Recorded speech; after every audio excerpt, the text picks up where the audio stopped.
हम ये डिस्कस कर रहे हैं कि अगर क्रिमिनल केस चाहे रिवीजन हो, अपील हो या कंप्लेंट हो या बेल एप्लीकेशंस पिटिशंस हो, नॉन प्रोसिक्यूशन की बुनियाद पर खारिज हो जाए तो एग्रीव्ड पर्सन के लिए कौन सी रेमेडी है।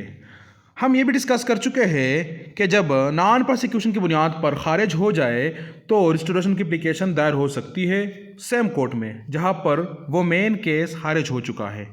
दूसरी रेमेडी ये है कि आप पर फोरम पर चैलेंज किया जाए, और तीसरी रेमेडी हम ये डिस्कस कर चुके हैं कि अगर कंप्लेंट खारिज हो जाए तो फ्रेश कंप्लेंट दायर होता है। अब हम रिवीजन के बारे में डिस्कस करते हैं कि क्या फ्रेश रिवीजन या सेकंड रिवीजन दायर हो सकती है या नहीं। हमारे सामने केस ला है, उसकी जो रेफरेंस साइटेशन है 1983 PCRLJ पेज जो है 2011 लाहौर हाई कोर्ट की जजमेंट है। इसमें डिस्कस किया गया है criminal procedure code 1898 section 439A। ये सेक्शन जो है जुरिस्डिक्शन बताती है सेशन कोर्ट रिविजनल जुरिस्डिक्शन। यहाँ पर रिवीजन क्रिमिनल रिवीजन उसका मामला है। Despite issuance of non bailable warrants for procuring attendance of witnesses, यानी इशुएंस कर देते नॉन बेलेबल वारंट्स किसके लिए कि जो विटनेसेस है उसकी हाजिरी हासिल हो जाती, यानी खारिज होने की जगह पर वो नॉन बेलेबल वारंट्स जारी कर देते। Witness is not served and prosecution case closed. Witnesses को जो समन थे या वारंट्स थे वो नहीं मिल रहे थे, तामील नहीं हो रही थी, लिहाजा प्रोसिक्यूशन के केस को क्लोज्ड करने की जगह वो नॉन बेलेबल वारंट्स जारी कर देते और गवाहान की हाजिरी को यकीनी बना देते।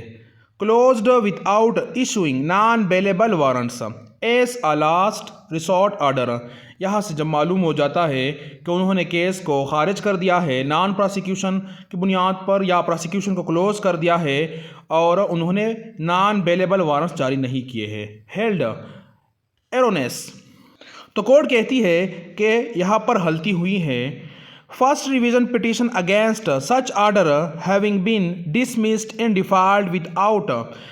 बताया जा रहा है कि जो पहला रिवीजन पिटिशन दायर किया गया था वो खारिज हो चुका है डिसमिस इन डिफॉल्ट। डिफॉल्ट यानी दिवालिया, मुराद के गवाहान को पेश नहीं किया गया, लिहाजा रिवीजन को खारिज कर दिया गया।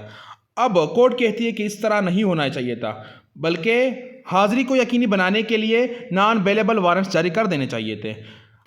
कोर्ट को चाहिए था कि वो लास्ट आखिरी हद तक जाते और गवाहान की हाजिरी को यकीनी बनाते।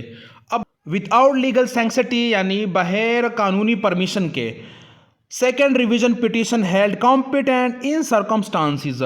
दूसरा रिवीजन पिटिशन दायर हो सकता है इस तरह के सूरत हाल में।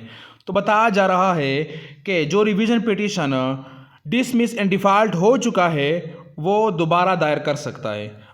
यहाँ पर ये मेन ऑर्डर है, इसको रीड जुरिस्डिक्शन में चैलेंज किया गया था कि इसको डिक्लेयर नल एंड वाइड करार दिया जाए, यानी without lawful authority and of no legal effect. ये ऑर्डर जो प्रोनाउंस हो चुका है करार दिया जाए। फिर ये हो गया, फिर कोर्ट ने ये डायरेक्शन दिए द लर्नड एडिशनल सेशन जज was competent to accept revision petition and make a direction to decide the case afresh. The said order is not without lawful authority और ऑफ नो लीगल इफेक्ट। जो constitutional jurisdiction को invoke किया गया था या जो writ petition दायर किया गया था उसको खारिज कर दिया और डायरेक्शन दिए कि वो क्या कर सकता है, दोबारा पिटिशन यानी रिवीजन पिटिशन दायर कर सकता है।